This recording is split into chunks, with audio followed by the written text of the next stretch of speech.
j'espère que vous allez bien. Je vous retrouve aujourd'hui dans une nouvelle vidéo YouTube. Aujourd'hui on va parler fast fashion et plutôt comment j'ai arrêté la fast fashion. Je vais vous donner 6 étapes à bien respecter de A à Z pour devenir une bad bitch écolo like me. Je rigole bien entendu. Je ne suis pas parfaite. Et je vais le répéter souvent dans la vidéo, mais c'est important d'appuyer sur ce point. Personne n'est parfait, mais il vaut mieux plein de gens imparfaits qu'une personne parfaite. Aujourd'hui, cette vidéo est sponsorisée par Bon Parfumeur. Je suis trop contente de travailler avec eux. C'est une haute parfumerie française qui fait du parfum made in France avec des ingrédients d'origine naturelle, des fragrances vraiment incroyables. Je vais vous raconter tout ça. Je collabore avec eux à l'occasion de la fête des mères. Si vous ne savez pas, c'est début juin. Et pour ça, je vais vous donner un petit code promo à la fin si vous voulez offrir un Bon Parfumeur à votre maman. Chez Bon Parfumeur, toutes les fragrances, elles sont classées par couleur et par numéro. Moi, j'ai pris la numéro 101 avec la famille olfactive rose qui est la florale. Je vous ai déjà dit 100 fois que j'adore les notes très florales. Et ici, on a choisi, il y a 3 ingrédients dans le 101, la rose, le pois de senteur et le cèdre blanc. Une odeur incroyable. Et ce qui est vraiment cool avec les fragrances de Bon Parfumeur, c'est que vous pouvez superposer vos parfums. Donc là, je vous fais l'unboxing de ma bouteille. Je l'ai déjà ouverte parce que je l'ai déjà testée. J'ai pas pu m'empêcher. Elle sent incroyablement bon. Mais du coup, ça, c'est la petite bouteille. Déjà, je trouve que les bouteilles sont juste trop jolies, hyper minimalistes et tout. Et vous recevez avec des autres petits échantillons comme ça. Moi j'ai choisi le petit numéro 103 et il est à base, enfin il est toujours floral du coup, il est rose vous voyez. Et il est plus à base de monoeil etc. pour l'été. L'odeur elle est juste incroyable, hyper fraîche pour l'été. C'est vraiment l'odeur pour sortir au printemps, vous voyez. J'adore les odeurs fraîches, ça sent le propre, c'est ouf. Mais c'était sûr que ça allait être incroyable parce que ces parfums, ils sont hyper fins. Comme je vous ai dit, les ingrédients, ils sont d'origine naturelle, donc les parfums, ils sont vraiment responsables. On est quand même à 99% d'origine naturelle. Je trouve qu'en fait, l'odeur, elle se remarque tout en étant assez fraîche et douce. Moi, j'aime pas les odeurs qui cocotent, enfin, je vous l'ai déjà dit, et ça fait vraiment parfum, genre trop classe. Tous les parfums de chez Bon Parfumeur aussi sont unisex.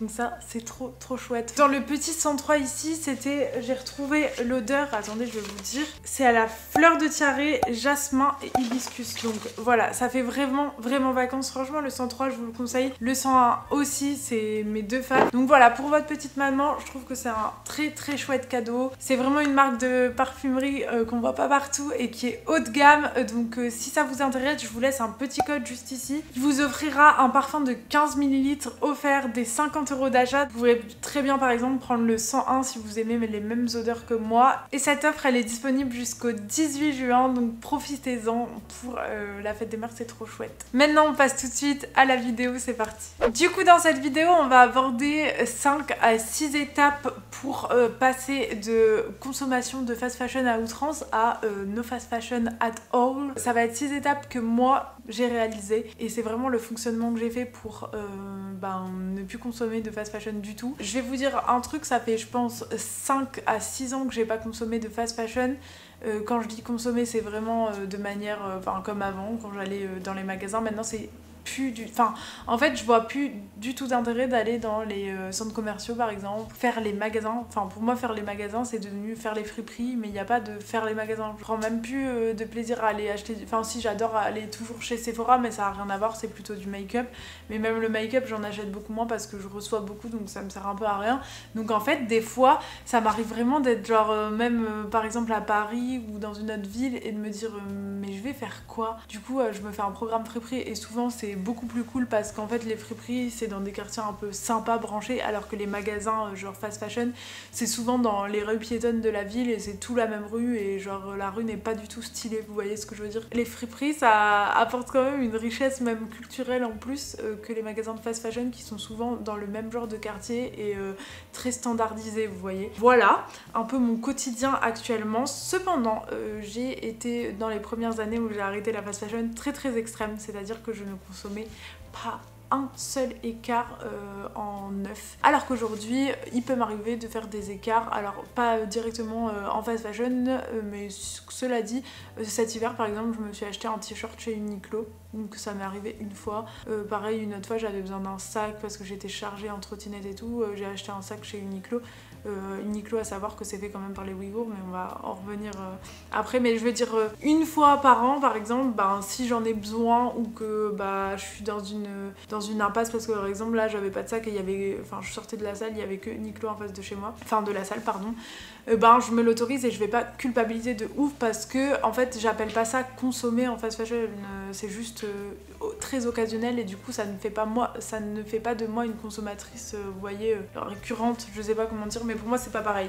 Mais en tout cas je suis beaucoup moins extrême sur ça parce que on vit quand même dans un monde capitaliste comme je répète tout le temps et que personne n'est parfait, comme je vous ai dit en début de vidéo. Premier step pour moi ça a été de me renseigner. Alors comment j'ai passé le cap même de me renseigner, je suis pas tombée par hasard sur un contenu genre anti-fast fashion parce qu'en plus il y a 4-5 ans ça se faisait pas de ouf donc on n'entendait pas trop parler, mais en fait je suivais quand même 2-3 petites marques un peu stylées qui en parlaient et en fait au fur et à mesure de voir des gens en parler, alors c'était assez rare, j'ai juste commencé à me questionner, vous voyez, à me poser la question, mais en fait je m'étais jamais posé la question. Sachez que en ce moment on parle beaucoup de Chine parce qu'il y a une pétition pour genre interdire Chine en France. Sachez que moi j'étais genre précurseuse de Chine, genre je consommais quand j'étais au collège, je piquais la carte de ma mère pour aller sur Sheenside, anciennement ça s'appelait Sheenside, et comme moi j'étais toujours une meuf des bons plans, donc maintenant plus en friperie, mais avant des bons plans pour payer les fringues pas chères et avoir les derniers trucs pas chers, mais je faisais plein de commandes et à l'époque t'es pas aussi sûr que maintenant, genre vous étiez pas sûr de recevoir votre commande, donc c'était un peu le stress, fallait à fond regarder les avis et tout, mais bref je consommais à fond sur ça. Donc sachez que je reviens de loin et je me posais genre zéro question à part le fait de me dire oh c'est trop stylé, c'est pas cher, voilà. Je me posais pas la question de c'était fait par qui ou comment, vous voyez. Du coup ça a été vraiment le premier step, c'est la prise de conscience, et pour ça après pour mieux me renseigner je me suis intéressée à des reportages. J'ai en premier regardé The True Cost, il est disponible sur YouTube, de toute façon je vous mettrai toutes les références en barre d'infos, et The True Cost c'est vraiment un reportage en anglais, vous mettez en sous-titre français, mais c'est genre vraiment le Who Made My Clothes. Et genre vraiment ça se concentre sur ça fait longtemps maintenant que je l'ai pas vu, donc il me semble que ça se concentre principalement sur qui fait les vêtements et genre de voir un peu toutes les sides, comment dire, toutes les facettes du problème, et j'ai trouvé que c'était vraiment bien pour l'entrée en matière. Plus récemment, enfin ça c'est un reportage anglais il me semble, et parce que il y a quelques années, enfin vous allez voir que maintenant il date un peu, mais il y a quelques années les Français ne parlaient pas du tout de ça. Mais plus récemment il y a Arte qui a fait un reportage qui s'appelle, je sais plus comment il s'appelle, mais de toute façon je vous le mettrai juste ici. C'est un reportage qui est hyper intéressant et qui est passé à la télévision française, donc c'est quand même incroyable. À ce moment là je me souviens que plein de gens me l'envoyaient, il est souvent des fois rediffusé à la télé, on me l'envoie, des gens de ma famille, enfin je trouve que ça a quand même sensibilisé pas mal les gens de notre entourage qui n'étaient pas sur les réseaux sociaux, et ce reportage est vraiment bien fait. Et il y a aussi encore plus récemment un reportage qui est sorti sur les décharges naturelles au Chili, etc. Je me souviens plus sur quel média Instagram on voyait aussi en Afrique les décharges naturelles et tout le marché de la seconde main. À savoir qu'il y a vraiment deux côtés au problème sur la fast fashion. Il y a le premier côté, donc on vient de parler, c'est vraiment qui font nos vêtements, et moi c'est le côté qui me tient le plus à cœur. Vous me direz en commentaire ce dont à quoi vous êtes le plus sensible, si c'est ce côté là ou l'autre. Moi c'est vraiment celui-là qui est le plus important pour moi, c'est Who Made My Clothes, qui fait mes vêtements. On sait quand même après la chute du Rana Plaza, d'ailleurs dans The True Cost ils en parlent, qui était un énorme immeuble au Bangladesh. En Bangladesh ou en Inde? Il me semble que c'était au Bangladesh, enfin où il y avait plein d'entreprises. Vous voyez, c'est pas les entreprises en elles-mêmes, genre c'est pas H&M qui est dedans, mais c'est des sous-traitants d'eux qui produisent pour H&M et plein d'autres marques de fast fashion. L'immeuble il était tellement en mauvais état et pas entretenu, et les gens dedans travaillaient pendant des plages horaires impossible, il s'est écroulé. Il y a toutes ces personnes qui sont mortes parce qu'en fait cet immeuble il n'était pas souvent audité et il y avait aucune règle sanitaire respectée, aucune règle, même pour... Enfin, on appelle ça une règle sanitaire quand ça met en cause la santé des salariés, mais vous voyez, en fait, c'était tellement sous-traité. Alors après, les entreprises comme ça, elles jettent la pierre, non, mais c'est pas nous directement, mais en fait, c'est quand même des vêtements, par exemple, H&M qui étaient produits là-dedans. Je pense que maintenant, on a quand même avancé et qu'il y a beaucoup plus d'entreprises qui auditent leurs usines, parce que après des catastrophes comme ça où il y a des milliers de personnes qui meurent, on se dit quand même c'est important, enfin malgré eux, je pense pas que ça soit vraiment important pour ces grosses entreprises, mais elles sont obligées parce que on est de plus en plus informés sur tout ça, et puis les clients quand même demandent des réponses, vous voyez, sur tout ça. Voilà, moi c'est le côté quand même qui me tient le plus à cœur, et pour moi il y a quand même des efforts qui ont été faits depuis que j'ai commencé d'arrêter la fast fashion, mais c'est infime par rapport à ce qui se passe, et on a quand même des femmes, des enfants qui travaillent dans des pays comme le Bangladesh, la Chine. Il y a des enfants qui travaillent alors qu'ils devraient pas travailler. Il y a des gens qui meurent de ça, qui ont les mains brûlées par les trucs pour faire les jeans, etc. Enfin, en fait, j'en parle pas bien, mais vraiment, regardez ces reportages, et je pense notamment à... Enfin, en fait, je pense à toutes les personnes, même pas que, en fait, j'allais dire les personnes qui ont des enfants, etc. Enfin, en fait, quand tu vois les images, parce que tu peux fermer les yeux pendant longtemps, mais quand tu vois les images et que tu vois c'est des gens... Enfin, en fait, on se dit des fois, on est vraiment né au bon endroit sur Terre, vous voyez, et genre, pourquoi nous, on a la chance de pas faire ça, et il y a des enfants à l'autre bout de la planète, mais c'est quand même des enfants comme nous, genre ils sont constitués de la même chair, etc. Ils travaillent pour nos vêtements, et en fait la prise de conscience elle est vraiment sur la phrase, et pour moi ça a été cette phrase la plus importante, c'est la mode pour moi, est-ce que c'est une nécessité, genre est-ce que j'en ai besoin pour vivre, genre comme la nourriture? Non, la mode c'est que du plus, et c'est que au final un caprice d'européenne, de meuf qui vit dans le capitalisme, qui vit en Europe avec ses privilèges, parce que moi j'allais chez Primark, etc., Primark, Zara et tout, autant de fois dans le mois, et acheter autant de vêtements. Est-ce que c'est un besoin primaire? Non, ça ne l'est pas, ça on en est sûr. Est-ce que c'est un caprice du coup de privilégier? Oui, ça l'est, parce que c'est que du plus, et je pourrais m'en passer. Et en fait, à quel prix je m'en passe? Ben en fait, je veux pas que quelqu'un meure pour mes vêtements, et c'est clairement ça, c'est... Je veux pas qu'il y ait des gens qui travaillent comme ça et qui soient exploités pour avoir un petit top à paillettes. Genre, je suis qui en fait? Je suis une atrocité en fait, je suis une grosse merde. Genre, vraiment, je suis peut-être un peu crue, mais c'est vraiment comme ça que j'ai réfléchi. Et en fait, genre, pour moi, c'est pas du tout une nécessité, et je vais pas aller exploiter des gens pour mes besoins qui sont même pas primaires, vous voyez. Quand on parle de nourriture ou de choses comme ça, des fois on importe. Dans tous les cas, il n'y a aucune chose qui soit vraiment nécessaire, et la nourriture, c'est pas aussi impactant que la fast fashion pour la mort des gens. Enfin, ce que je veux dire par là, c'est que par exemple les noix de cajou, faut toujours regarder la provenance, parce qu'il y a vraiment des gens qui se font brûler les doigts, je sais plus dans quel pays, pour la production de noix de cajou, mais les noix de cajou c'est pas une nécessité. Ici en France on trouve des pommes de terre, des carottes, sans exploiter personne, vous voyez. Alors que les vêtements, à part du made in France voire Europe, on sait que dans tous les cas on exploitera quelqu'un, donc en fait je dévie, mais vous voyez ce que je veux dire par là, c'est que cette phrase ça a été vraiment mon déclic, en mode faut que j'arrête, enfin en fait je suis qui moi? Vous voyez. Le deuxième volet sur ce problème de fast fashion, c'est l'écologie, et c'est le nombre de, enfin la quantité de vêtements qui est produite par année. Enfin, en fait, clairement, on ne sait plus quoi en faire. Il y a clairement trop de vêtements qui sont faits en plus à moindre coût. Du coup, on paye pas les gens, mais ça, c'était le premier problème. Mais en plus de ça, tellement ça devient pas cher, tellement on exploite les gens, on en produit de plus en plus. Et Shein, c'est l'ultra fast fashion. Ça veut dire qu'il y a des collections tous les jours qui sortent. Et en fait, est-ce qu'on a besoin de ça? Clairement pas.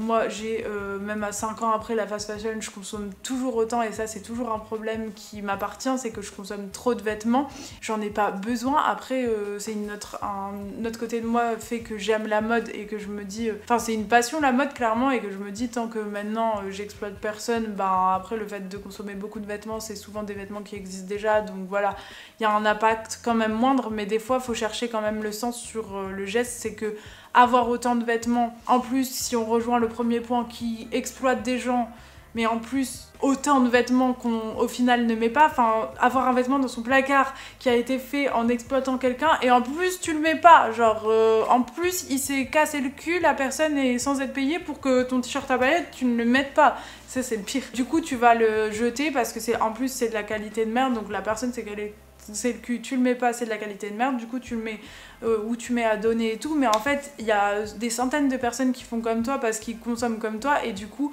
bah, ces vêtements là en France on en a trop, du coup on va mettre dans des conteneurs et on va expatrier ces conteneurs en Afrique, en Amérique du Sud par exemple, au Chili, et eux ça les arrange parce que ça fait des thunes comme on les paye, et ces vêtements là bah, ils vont les mettre sur des décharges géantes qui polluent, parce que maintenant il faut savoir que les vêtements ils sont faits principalement de polyester, donc du plastique, et en fait ça fait des décharges avec des quantités astronomiques de vêtements qu'on ne peut plus utiliser, parce qu'en plus c'est tellement de la merde en qualité que tu peux pas recycler, etc. C'est que des fibres en plastique, bah en fait ça fait des décharges énormes. C'est une catastrophe environnementale, et ça c'est un fait qu'on peut pas ignorer, en plus de polluer visuellement ces pays-là qui sont des pays qui sont pas aussi riches que les nôtres. C'est totalement honteux en vrai. Voilà, les entreprises ça les arrange bien, et il y a quand même une loi que je mettrai ici, qui est passée l'année dernière, je crois, je me souviens plus du nom de la loi, chaque fois j'oublie, qui interdit les grandes entreprises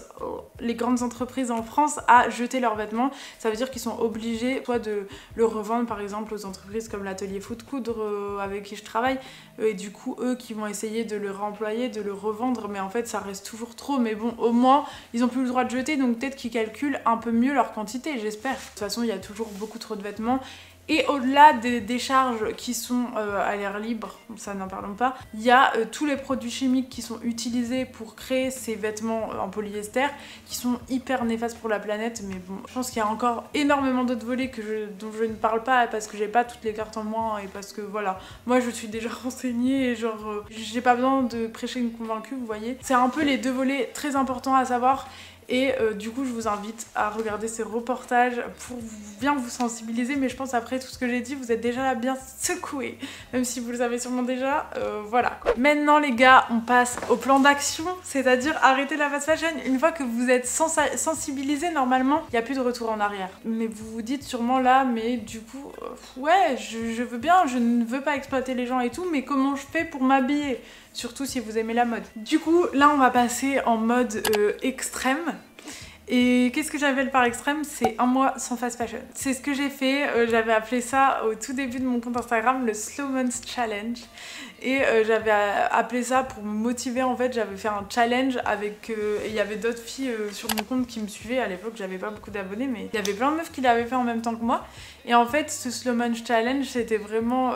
il y avait aussi un volet food et tout que j'essayais de faire. C'était vraiment sur le côté vêtements, un mois sans fast fashion. Et pour moi c'était très difficile. Dites-moi en commentaire si c'est votre cas, parce que j'imagine que je parle pas que à des convaincus non plus. Et franchement sans jugement, c'était tellement difficile pour moi. Donc ce mois il va être drastique, mais il est indispensable d'après moi, parce qu'en fait tu te dis, et c'est comme quand j'ai arrêté la viande, même si maintenant j'ai repris, et ça c'est une autre histoire, on en parlera peut-être dans une autre vidéo, tout ce qui est végétarisme, véganisme. En tout cas pour moi, si vous voulez arrêter quelque chose, que ce soit enfin n'importe quoi, il n'y a pas de un petit peu, il faut être drastique, parce qu'en fait le un petit peu, ouais je vais un peu moins consommer de fast fashion, je vais un peu moins consommer de viande, ou que ce soit je vais un peu moins fumer, mais en fait ça marche jamais cette histoire, parce que à chaque événement tu dis oh bah là c'est l'exception, vous voyez, oh c'est pas grave, là c'est genre juste une, mais en fait du coup c'est tout le temps des exceptions, et au final vous réduisez pas. Donc c'est pour ça, pour moi ça a toujours été comme ça. Quand j'ai voulu arrêter quelque chose, il fallait que ça soit drastique, vous obligez à un mois sans fast fashion. Et donc par là, ça veut pas dire que c'est un mois de non-consommation, parce que ça aussi c'est très dur de pas consommer pendant un mois si vous êtes accro du shopping. Mais je pense que pour d'autres filles qui s'en foutent des vêtements, mais si tu t'en fous du vêtement, je sais pas si tu me regardes.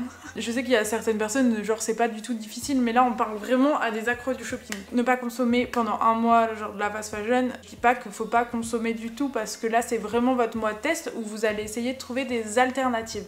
Et du coup par là, on va essayer de trouver une première alternative, et la première solution, enfin la première manière de fonctionner, parce que vous êtes sûrement perdu du père total, parce que vous avez vos repères en fast fashion. Du coup le premier truc à faire, c'est en fait de toujours regarder la fast fashion.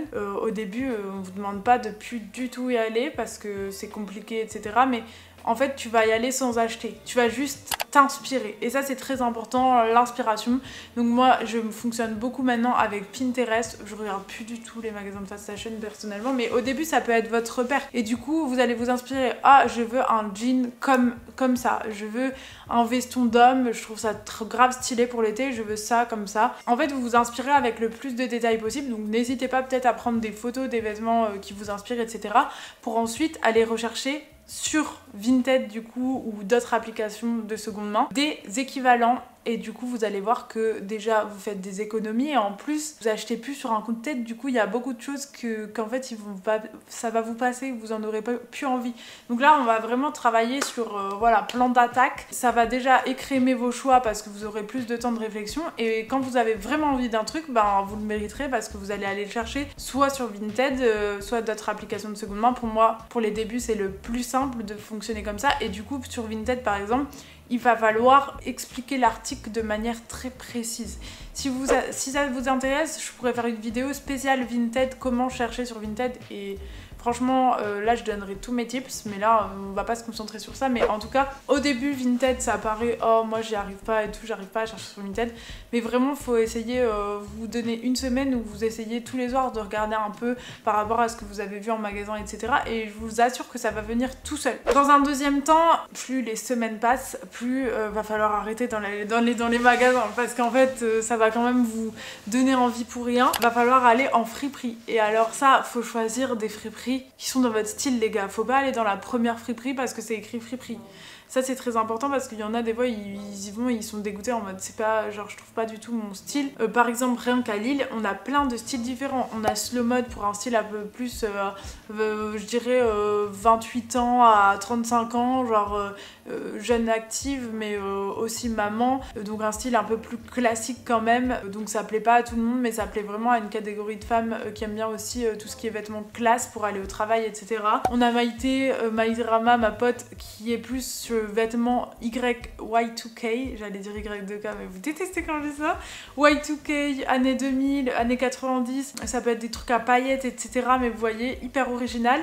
On a Yema qui va avoir un style beaucoup plus streetwear, oversize, gros jean Carhartt, gros sweat américain. Déjà à Lille on a plein de styles différents, vous voyez là je donne des exemples comme ça, mais il faut vraiment aller vers quoi. On a aussi Nostalgie qui va être plus de la seconde main et des belles pièces un peu de luxe. Donc faut aller vraiment vers quoi, je dirais en temps normal, enfin votre style en fait, mais du coup faut un peu vous renseigner. Pour ça je vous conseille grave l'application Unique Appli de Clara qui répertorie plein de friperies sur une map et aussi qui va dire un peu le style que c'est, quel budget, etc.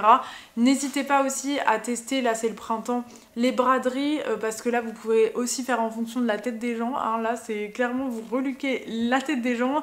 Si c'est petite mamie vous allez trouver, mais des fois vous trouvez des trucs de qualité incroyable, et en fait il va falloir vous éduquer aussi sur la qualité du vêtement et vous allez voir que ça va tout changer à votre vision des choses par rapport à la fast fashion. Un vêtement que vous allez acheter sur un stand de petite mamie, ça va être un vêtement qu'elle a déjà depuis 20 ans, qui est fait en France, made in France, et qui est d'une qualité incroyable et qu'en fait vous allez garder beaucoup plus longtemps. Et comme vous avez un peu cherché pour chiner, enfin vous avez un peu farfouillé quoi, vous voyez, vous allez être fiers de vous et du coup il aura plus de valeur à vos yeux que aller chez Zara et prendre le premier truc venu, vous voyez. Donc la seconde main c'est vraiment un cap à passer, mais j'ai plein de meufs qui au début me disaient oh j'y arrive pas, ça me saoule, et après qui sont devenues accros clairement. Donc ça c'est qu'une question de volonté. On passe au je crois 4e point qui est remplacé par des marques éthiques avec on va essayer avec un impact genre quand même moindre sur l'environnement, c'est-à-dire que marque éthique, va falloir quand même vous renseigner sur est-elle vraiment éthique, parce qu'en ce moment c'est la grande mode de dire que marque est éthique, mais vous voyez, moi c'est pas pour me lancer des fleurs encore une fois, mais bon, ma marque Riface, j'ai essayé qu'elle soit avec le moins d'impact sur la planète possible, c'est-à-dire que les vêtements ils sont faits avec des tissus deadstock qui sont locaux, donc qui viennent dans les environs, Belgique, nord de la France, et après tout est fait à l'atelier Foot Coudre qui est fait en France, du coup à côté de chez moi, pareil, nord de la France. On a un impact hyper local, du coup le moins de déchets possible. Donc le déchet ça va être, je vais avoir un tout petit peu de chute de vêtements, les pochettes pour l'envoi quoi, et du coup le carbone, enfin l'empreinte carbone de l'envoi, mais c'est tout quoi. Dirigez vraiment vous vers des marques comme ça. Vous pouvez toujours aller dans des magasins qui proposent des marques éthiques, Coco Friendly par exemple à Lille, Après, ça n'en est pas pour tous les styles, mais en cherchant, vous pouvez vraiment trouver. D'ailleurs, je vais faire une vidéo où je chope sur des marques éthiques et made in France upcycling très prochainement sur ma chaîne YouTube, donc stay tuned, je vais vous donner mes meilleures marques. Franchement, et j'ai dépensé beaucoup d'argent pour faire cette vidéo parce que les marques éthiques ça coûte cher, et ça c'est un autre point que j'aimerais bien parler avec vous, parce que je vous ai donné l'option de seconde main où vous pouvez trouver des trucs pour 1-2 euros, donc ça concurrence vraiment les prix par exemple de Shein. Là on peut dire que par exemple pour les petits budgets étudiants et tout c'est vraiment cool. Cependant, si vous aimez pas la seconde main et tout, et que vous voulez vous diriger vers les marques éthiques, c'est vrai que ça va être beaucoup plus cher. C'est-à-dire qu'on est souvent, quand c'est une marque vraiment éthique et bien, à une centaine d'euros la pièce. Et pour ça, j'ai inventé un peu une technique, c'est la 5-1, c'est-à-dire en gros que les 5 pièces habituelles que vous allez acheter, donc si vous êtes accro du shopping, vous-même vous savez, vous achetez au moins 5 pièces par mois, hein. Donc vous l'achetez chez Zara, les pièces elles vous coûtent une vingtaine d'euros, 20 x 5, vous voyez, ça fait à peu près égal à une pièce éthique. Et du coup là ça va être vraiment un travail sur vous-même de qu'est-ce que vous avez vraiment besoin, et du coup acheter de l'intemporel et quelque chose que vous allez mettre longtemps. Et du coup si vous avez un budget par exemple d'une centaine d'euros par mois en shopping, ben vous allez vous acheter une pièce mais vous la mériterez, et au final vous allez la porter beaucoup plus longtemps que ces 5 pièces Zara qui vous faisaient de l'œil de base. C'est un peu une technique un peu plus compliquée parce que du coup on n'est plus dans la consommation à grande échelle, c'est-à-dire qu'on peut plus acheter là les pièces. Ce que tu pourrais faire et que tu pourrais remplacer la fast fashion par la seconde main quand même, et c'est ce que moi je fais, c'est que je consomme quand même encore beaucoup de seconde main. C'est pas forcément bien mais voilà, je trouve qu'il y a moins d'impact. Mais voilà, si tu veux te mettre à consommer des marques éthiques, ça va te demander plus de discipline parce qu'il faudra moins acheter, et ça c'est la vérité. On peut pas consommer de la fast fashion comme on consomme d'une marque éthique. Par contre c'est vrai qu'on peut consommer de la fast fashion comme on consomme de la seconde main pour moi. Je dis pas que c'est bien de le faire, mais je dis que je trouve que c'est plus drastique de passer qu'à des marques éthiques, voilà. Et du coup le dernier point, ça va être la couture, et ça je sais que pareil, ça demande beaucoup de patience, ça n'est pas fait pour tout le monde, mais vraiment vous mettre à la couture c'est un game changer, parce que tous les trucs que vous pouvez trouver en friperie, que la forme vous convient pas, vous voulez la croper etc, ben la couture ça va vous aider à rendre la pièce encore plus comme vous la voyez dans votre tête, vous voyez, encore plus moderne et aussi jolie que des choses que vous pourriez trouver en fast fashion, pardon. Vous pouvez aussi créer vos pièces de A à Z, ça demande plus de skills que l'upcycling, mais c'est encore plus cool parce que en fait vous pouvez vraiment vous inspirer de trucs qui sont tendance en ce moment et les reproduire vous-même, donc ça c'est tout bénef. Si vous cherchez à commencer la couture, il y a plein d'options disponibles, que ce soit les tutos couture sur YouTube, les choses comme ça, il y a vraiment plein de ressources. Et si vous habitez par exemple à Lille, et je pense que dans d'autres villes ça doit exister, il faut vous renseigner, peut-être association couture, vous cherchez sur Google. Mais en tout cas nous ici on a les Récoupettes qui sont une association qui est située dans le centre-ville de Lille, et en fait vous pouvez réserver une heure par-ci par-là de couture pour vous faire une initiation, et c'est vraiment Laetitia qui est derrière vous, vous avez tout le matériel à disposition, vous payez votre heure, vous apprenez comme ça, elle fait aussi des ateliers, enfin il y a plein de possibilités, mais chez elle c'est vraiment stylé d'apprendre à coudre. Je commence à fatiguer de parler, mais en tout cas je pense que j'ai donné un peu tous mes points importants pour arrêter la fast fashion. Franchement si vous allez respecter toutes ces étapes, je pense qu'à la fin vous aurez plus envie de consommer autrement. C'est un travail qui est assez long, mais après franchement ça vaut le coup, et moi je reviendrai jamais en arrière. Au final c'est devenu une habitude pour moi, mais malgré tout quand j'y repense, là je suis trop fière de plus aller dans les magasins comme j'allais avant, vous voyez. Je pense que c'est ce vers quoi on devrait tous se tourner. Après je dis pas que c'est facile et je veux pas être moralisatrice, vous pouvez faire même à petite dose. Je vous ai donné en tout cas tous mes tips, j'espère que ça vous aura plu. Je vous remets le petit code promo bon parfumeur juste ici si ça vous intéresse pour la fête des mères, et puis je vous retrouve très prochainement dans une nouvelle vidéo YouTube. Je vous fais des gros bisous les gars, salut.